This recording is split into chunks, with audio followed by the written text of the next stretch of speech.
രേഖപ്പെടുത്തപ്പെട്ടു. ഈ രൂപത്തിൽ ഒരു മനുഷ്യൻ അല്ലെങ്കിൽ ഒരു മനുഷ്യ സമൂഹം അവരുടെ ജീവിതത്തിൽ ഏതേത് മേഖലകളുമായി ബന്ധപ്പെടുന്നോ ആ മേഖലകളുടെ വ്യത്യസ്തമായ തുറകളിൽ കടന്നു ചെന്നുകൊണ്ട് 23 കൊല്ല കാലഘട്ടത്തിലെ സംശുദ്ധമായ ജീവിതം, ആ ജീവിതം കാണിച്ചു തരുകയും ആ ജീവിതം കൃത്യമായി രേഖപ്പെടുത്തുകയും ആ ജീവിതം ലോകത്തിന്റെ മുന്നിൽ സമർത്ഥമായി തെളിമയാർന്ന രൂപത്തിൽ റബ്ബ് സുബ്ഹാനഹു വ തആല സംരക്ഷിക്കുകയും ചെയ്ത രൂപത്തിൽ സംരക്ഷിക്കപ്പെട്ട ഈ രൂപത്തിൽ ജീവിതം നയിച്ച മുഹമ്മദ് റസൂലുള്ളാഹി സ്വല്ലല്ലാഹു അലൈഹി വസല്ലമ വിശുദ്ധ ഇസ്ലാമിന്റെ പൂർണ്ണമായ ഭാവങ്ങളും പൂർണ്ണമായ രൂപങ്ങളും ലോകത്തിന് മുന്നിൽ അങ്ങ് സമർപ്പിച്ചു തന്നു, പഠിപ്പിച്ചു തന്നു. അവസാനം സൃഷ്ടികർത്താവായ പടച്ച തമ്പുരാൻ പറഞ്ഞു, അൽയൗമ അക്മൽതു ലക്കും ദീനക്കും വഅത്മംതു അലൈക്കും നിഅമതി വറദീതു ലക്കുമുൽ ഇസ്ലാമ ദീനാ. ഇന്നേ ദിവസം നിങ്ങളുടെ മതം നിങ്ങൾക്ക് നാം പൂർത്തിയാക്കി തന്നു. തീർച്ചയായും നിങ്ങളുടെ മതം നിങ്ങൾക്ക് നാം പൂർത്തിയാക്കി തന്നു. ആ മതം എന്ന് പറഞ്ഞാൽ നിങ്ങൾക്ക് കിട്ടാവുന്ന ഏറ്റവും വലിയ അനുഗ്രഹമാണ്. അതുകൊണ്ട് വഅത്മംതു അലൈക്കും നിഅമതി, എന്റെ അനുഗ്രഹം നിങ്ങൾക്ക് നാം ഇതാ പൂർണ്ണമാക്കി തന്നു. വറദീതു ലക്കുമുൽ ഇസ്ലാമ ദീനാ, ഇസ്ലാമിനെ നിങ്ങൾക്ക് മതമായി തൃപ്തിപ്പെട്ടു തന്നു.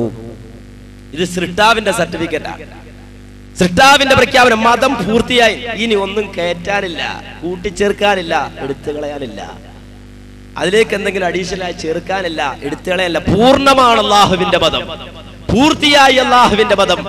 എല്ലാ കാര്യങ്ങളും കൃത്യമായി രേഖപ്പെടുത്തപ്പെട്ട് കഴിഞ്ഞു. ഇനി ഒരു മാറ്റം, ഇനി ഒരു പരിഷ്കരണം, ഇനി ഒരു ഏതെങ്കിലും തരത്തിലുള്ള കൈക്രിയകൾ ഇതിനാവശ്യമില്ല, നടക്കൂല. ആ രൂപത്തിൽ ഇസ്ലാമിന്റെ പൂർണ്ണമായ രൂപങ്ങളും ലോകത്തിന്റെ മുന്നിൽ പ്രവാചകൻ പഠിപ്പിച്ചുവെങ്കിൽ, ഈ രൂപത്തിൽ ജീവിക്കുന്ന ഒരു സമൂഹത്തെ പ്രവാചകൻ വാർത്തെടുത്തുവെങ്കിൽ മുഹമ്മദ് നബി സല്ലല്ലാഹു അലൈഹി വസല്ലമ പറഞ്ഞു, ഇനി ഒരു പ്രശ്നം ഉണ്ടാവൂല.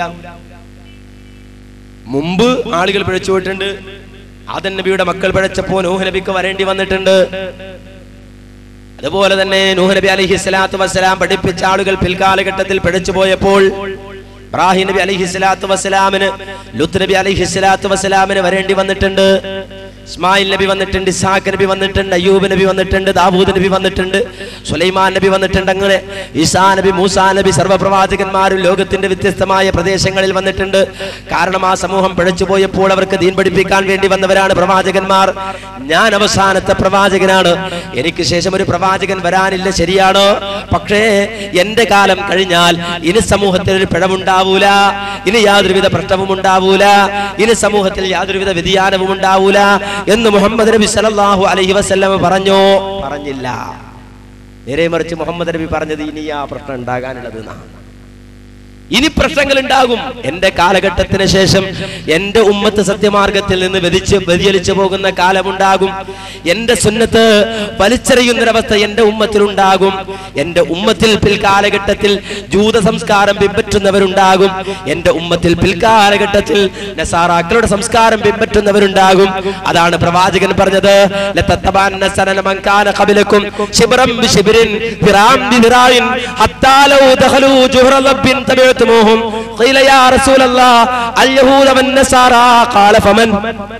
പ്രവാചകൻ പറയുകയാണ്, നിങ്ങൾക്ക് മുമ്പ് കഴിഞ്ഞു പോയ തലമുറകളുണ്ടല്ലോ, ആ തലമുറകളെ നിങ്ങൾ ചാണിനു ചാണായി മുഴത്തിന് മുഴമായി പിൻപറ്റുന്ന അവസ്ഥയുണ്ടാകും. എത്രത്തോളം നിങ്ങൾക്ക് മുമ്പ് കഴിഞ്ഞു പോയ തലമുറകളിൽപ്പെട്ട ഏതെങ്കിലും ഒരുത്തൻ ഒരു ഉടുമ്പിന്റെ മാളത്തിൽ കടന്നിട്ടുണ്ടെങ്കിൽ അവിടെ വരെ നിങ്ങൾ കടന്നു ചെല്ലും. എന്താ നബി അങ്ങനെ പറഞ്ഞത്? ഉടുമ്പിന്റെ മാളം, ആ മാളത്തിനൊരു പ്രത്യേകതയുണ്ട്. വളരെ ചെറിയ കവാടാണ് ഉടുമ്പിന്റെ മാളത്തിലുള്ളത്. വാതിൽ വളരെ ചെറുതാണ്. അകത്തേക്ക് ചെന്നാലോ ഒരുപാട് വഴികളുണ്ട്, വ്യത്യസ്തമായ വഴികളുണ്ട് ഉടുമ്പിന്റെ മാളത്തിന്. ആ രൂപത്തിൽ കുടുസായ ഒരാൾക്ക് വളരെയധികം പ്രയാസകരമായി മാത്രം പ്രവേശിക്കാൻ കഴിയുന്ന ഒരു ഉടുമ്പിന്റെ മാളത്തിലേക്ക് നിങ്ങൾക്ക് മുമ്പ് കഴിഞ്ഞുപോയ തലമുറകളിൽപ്പെട്ട ഏതെങ്കിലും ഒരുത്തൻ പ്രയാസപ്പെട്ട് കടന്നിട്ടുണ്ടെങ്കിൽ നിങ്ങളും അതിന്റെ പിന്നാലെ പോയി ആ ഉടുമ്പിന്റെ മാളത്തിൽ ഞെരുങ്ങി അകത്ത് കയറും. പ്രവാചകൻ പറയാ, പ്രവാചകൻ പഠിപ്പിക്കുകയാണ്, ഞെരുങ്ങിയിട്ടാണെങ്കിലും പ്രയാസപ്പെട്ടാണെങ്കിലും നിങ്ങൾ ആ ഉടുമ്പിന്റെ മാളത്തിൽ കയറും. ആ രൂപത്തിൽ ചാണിനു ചാണായി മുഴത്തിന് മുഴമായി നിങ്ങൾക്ക് മുമ്പ് കഴിഞ്ഞു പോയ തലമുറകളെ പിൻപറ്റുമെന്ന് നബി പറഞ്ഞപ്പോ റസൂലുള്ളാഹിന്റെ സഹാബത്ത് നബിയോട് ചോദിച്ചു, യാ റസൂലല്ലാഹ്, അല്ലാഹുവിന്റെ പ്രവാചകരെ, ഞങ്ങൾക്ക് മുമ്പ് കഴിഞ്ഞു പോയ തലമുറകളെ ഞങ്ങൾ ചാണിനു ചാണായി മുഴത്തിന് മുഴമായി പിൻപറ്റുമെന്ന് തങ്ങൾ പറഞ്ഞല്ലോ, ഞങ്ങൾക്ക് മുമ്പ് കഴിഞ്ഞു പോയവരെന്നത് കൊണ്ട് അങ്ങ് ഉദ്ദേശിച്ചത് അൽ യഹൂദ വൻ നസാറ, യഹൂദ ക്രൈസ്തവരെ ഞങ്ങൾ പിൻപറ്റുമെന്നാണോ? റസൂലുള്ളാഹി തിരിച്ചു ചോദിച്ചു, ഖാല ഫമൻ, അല്ലാതെ പിന്നെ ആരെയാണ്? നിങ്ങൾക്ക് മുമ്പ് കഴിഞ്ഞു പോയ യഹൂദ നസറാക്കളെ ചാണിനു ചാണായി മുഴത്തിന് മുഴമായി നിങ്ങൾ പിൻപറ്റും എന്ന് തന്നെയാണ് ഞാൻ പറഞ്ഞത്. പ്രവാചകൻ പഠിപ്പിക്കാൻ മുഹമ്മദ് നബിയുടെ ഉമ്മത്തിനെ കുറിച്ച് പറയാ, വ്യതിയാനം ഉണ്ടാകും, വ്യതിചലനം ഉണ്ടാവും, മാറ്റം ഉണ്ടാവും. അവസാനം പ്രവാചകൻ പറഞ്ഞു, ലോകാവസാനത്തോടടുക്കുമ്പോ എന്റെ ഉമ്മത്തിൽ നിന്നൊരു വിഭാഗം മുശ്രിക്കുകളുമായി ഇവരെ സന്ധിയാകും, എന്റെ ഉമ്മത്തിൽ ഒരു വിഭാഗം മുശ്രിക്കുകളുമായി സന്ധിയാകാതെ ലോകം അവസാനിക്കുന്നതല്ല. വീണ്ടും പ്രവാചകൻ പറഞ്ഞു, എന്റെ ഉമ്മത്തിൽ ഒരു വിഭാഗം വിഗ്രഹത്തെ ആരാധിക്കാതെ വിഗ്രഹത്തെ പൂജിക്കാതെ ലോകം അവസാനിക്കുന്നതല്ല.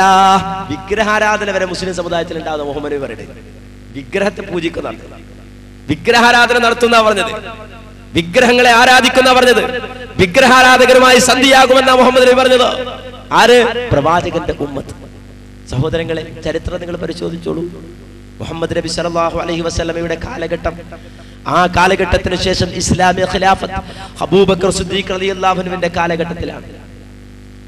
അബൂബക്കർ സിദ്ദീഖ് റളിയല്ലാഹു അൻഹു ഇസ്ലാമിക ഖിലാഫത്ത് ഏറ്റെടുത്തു. ഉമർ ഖത്താബ് റളിയല്ലാഹു അൻഹു അതിനുശേഷം കടന്നു വന്നു. ഇസ്ലാമിന്റെ ഏറ്റവും പ്രഭാവപൂരിതമായ കാലഘട്ടം എന്ന് വിശേഷിപ്പിക്കാവുന്ന ആ രണ്ട് കാലഘട്ടം അങ്ങ് കഴിഞ്ഞു. ഇസ്ലാമിക ഖിലാഫത്തിന്റെ മൂന്നാമത്തെ ഖലീഫ ഉസ്മാൻ ഇബ്നു അഫ്ഫാൻ റളിയല്ലാഹു അൻഹു കടന്നു വന്നു. ഉസ്മാൻ ഇബ്നു അഫ്ഫാൻ റളിയല്ലാഹു അൻഹു കടന്നു വന്നു കഴിഞ്ഞപ്പോ ഈ രണ്ട് കാലഘട്ടങ്ങളിലും ഉസ്മാൻ റളിയല്ലാഹു അൻഹുവിന്റെ കാലഘട്ടത്തിന്റെ ആദ്യഘട്ടത്തിലും ലോകത്തിന്റെ മുക്കുമൂലകളിലേക്ക് ഇസ്ലാം കടന്നു ചെല്ലുകയാണ്. ഇസ്ലാം കടന്നു ചെല്ലുകയാണ്.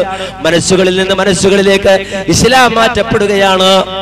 എല്ലാ രാജ്യത്തും ഭൂഖണ്ഡങ്ങൾ താണ്ടിക്കടന്ന് ഇസ്ലാം മുന്നേറിക്കൊണ്ടിരിക്കുമ്പോ ഇസ്ലാമിന്റെ ഈ ഉയർച്ചയിൽ ചില ആളുകൾക്ക് പക തോന്നുകയാണ്. ആരാണവര്? മറ്റാരുമല്ല, യഹൂദികൾ, ജൂതന്മാർ. പ്രവാചകൻ വന്ന അന്ന് മുതൽ തുടങ്ങിയ വിദ്വേഷമാണ് അവർക്ക്. യഹൂദികൾ എന്ന് പറഞ്ഞാൽ പ്രവാചകൻ കടന്നു വന്ന അന്ന് മുതൽ പ്രവാചകനോടും പ്രവാചകന്റെ ഉമ്മത്തിനോടും വിദ്വേഷം വെച്ച് പുലർത്തുന്നവരാണ് അവരത്. ഖുർആൻ പറഞ്ഞിട്ടുണ്ട്. എന്തേ മുഹമ്മദ് നബിയോട് അവർ വിദ്വേഷം വെച്ച് പുലർത്തിയത്? മുഹമ്മദ് നബിയോട് വിദ്വേഷം വെച്ച് പുലർത്താൻ വേറെ കാരണമൊന്നുമില്ല. മുഹമ്മദ് നബി നബിയാണ് എന്ന് നമ്മൾ മനസ്സിലാക്കുന്നതിനേക്കാൾ ഉപരി മനസ്സിലാക്കിയവരാണ് യഹൂദികൾ. ഇന്നും മനസ്സിലാക്കിയവരാണ് യഹൂദികൾ, മനസ്സിലാക്കുന്നവരാണ് യഹൂദികൾ. നമ്മൾ മനസ്സിലാക്കിയതിനേക്കാൾ കൂടുതൽ റസൂലുള്ളാഹി നബിയാന്ന് മനസ്സിലാക്കിയ യഹൂദികൾ. അതുകൊണ്ടാണല്ലോ ഇന്നും ഹദീസ് ഏറ്റവും അധികം പഠിക്കുന്നത് ആരാ? ജൂതന്മാരാ. റസൂലുള്ളാഹിന്റെ ഒരു ഹദീസ് നമുക്ക് കണ്ടാൽ അയ്യേ ബുദ്ധിക്ക് നിരക്കുന്നില്ല, ഇത് നമുക്ക് ബുദ്ധിക്ക് നിരക്കാത്ത ഹദീസ്, നമുക്കൊരു പുച്ഛം. പക്ഷേ യഹൂദികൾ പഠിച്ചു, പ്രവാചകന്റെ ഹദീസ് പഠിച്ചുകൊണ്ട് ഈ മുസ്ലിം സമുദായത്തെ തകർക്കാനുള്ള മാർഗങ്ങൾ അവർ അന്വേഷിക്കുന്നുണ്ട്. അത് വേറൊരു ഭാഗമാണ്, മറ്റൊരിക്കൽ വിശദീകരിക്കേണ്ടതാണ് വിശാലമായി. ഏതായാലും പ്രവാചകൻ നബിയാണ് എന്ന് ഏറ്റവും നന്നായി മനസ്സിലാക്കിയവരാണ് യഹൂദികൾ. അത് ഖുർആൻ പറഞ്ഞിട്ടുണ്ട്, നബിയെ സ്വന്തം മക്കളെ അവർ തിരിച്ചറിയുന്നത് പോലെ അങ്ങ് പ്രവാചകനാണെന്ന് അവർ തിരിച്ചറിഞ്ഞിട്ടുണ്ട്. അങ്ങ് നബിയാണെന്ന് അവർക്കറിയാം, അവരുടെ മക്കളെ അവർക്കറിയാവുന്നത് പോലെ നബിയെ അങ്ങ് പ്രവാചകനാണെന്ന് യഹൂദികൾക്കറിയാം. ഖുർആൻ പറഞ്ഞു. പിന്നെന്താ നബിയെ വിശ്വസിക്കാതിരുന്നത്? തങ്ങളുടെ ഗോത്രത്തിൽ വന്നില്ല എന്നാ. ഇസ്ഹാഖിയ ഗോത്രത്തിൽ വന്നില്ല മുഹമ്മദ് നബി. ഇസ്മായിലിയ ഗോത്രത്തിലാണ് പ്രവാചകൻ വന്നത്, തങ്ങളുടെ സഹോദര ഗോത്രത്തിലാണ് വന്നത് എന്നതുകൊണ്ട് മാത്രം മുഹമ്മദ് നബിയോട് വിദ്വേഷം വെച്ച് പുലർത്തിയ ജൂതന്മാർ, യഹൂദികൾ. അതുകൊണ്ട് നബിയെ കൊല്ലാൻ ശ്രമിച്ചു അവർ. മുഹമ്മദ് നബിക്ക് ഏറ്റവും ഇഷ്ടപ്പെട്ട ആഹാരം ആടിന്റെ കുറകാണ്. ആ കുറക് തന്നെ തെരഞ്ഞു പിടിച്ചുകൊണ്ട് ഒരു ജൂത പെണ്ണതിൽ ഏറ്റവും മാരകമായ വിഷം പുരട്ടിയിട്ട് മുഹമ്മദ് നബി സല്ലല്ലാഹു അലൈഹി വസല്ലമക്ക് ഭക്ഷണം കൂട്ടി. നബി സല്ലല്ലാഹു അലൈഹി വസല്ലമ വിരുന്ന് സ്വീകരിച്ച് അവിടെ ചെന്നു. പ്രവാചകനോടൊപ്പം ഒരു സഹാബിയുണ്ട്. ആ സഹാബി ആത്തിന്റെ കുറകിൽ നിന്നൊരു കട്ടമെടുത്ത് വായിലേക്കിടേണ്ട താമസം അദ്ദേഹം നിലത്തേക്ക് വീഴുകയാണ്. അദ്ദേഹം ഈ ലോകത്ത് നിന്ന് യാത്രയാവുകയാണ്. മുഹമ്മദ് നബി സല്ലല്ലാഹു അലൈഹി വസല്ലമയും അതോടൊപ്പം തന്നെ ഒരു ഇറച്ചിയെടുത്ത്, ഒരു ഇറച്ചി കട്ടമെടുത്ത് വായിലേക്ക് അടുപ്പിക്കുമ്പോ മുഖറബുൽ അംലാക്ക് മലക്ക് ജിബ്രീൽ അലൈഹിസ്സലാത്തു വസ്സലാം ഇറങ്ങി വന്നുകൊണ്ട് അത് തട്ടി നീക്കുകയാണ്. നബിയേ, അത് കഴിക്കല്ല നബിയേ, അത് വിഷമാണ് നബിയേ. ഒരു സഹാബി കഴിച്ചു, റസൂലുള്ളാഹിയിൽ നിന്ന് തട്ടിമാറ്റി. ആ സഹാബിന് ആ തൽക്ഷണം അവിടെ വീണുകൊണ്ട് മരിച്ചു. അങ്ങനെ മുഹമ്മദ് നബിയെ കൊല്ലാൻ ശ്രമിച്ചു, പരാജയപ്പെട്ടു.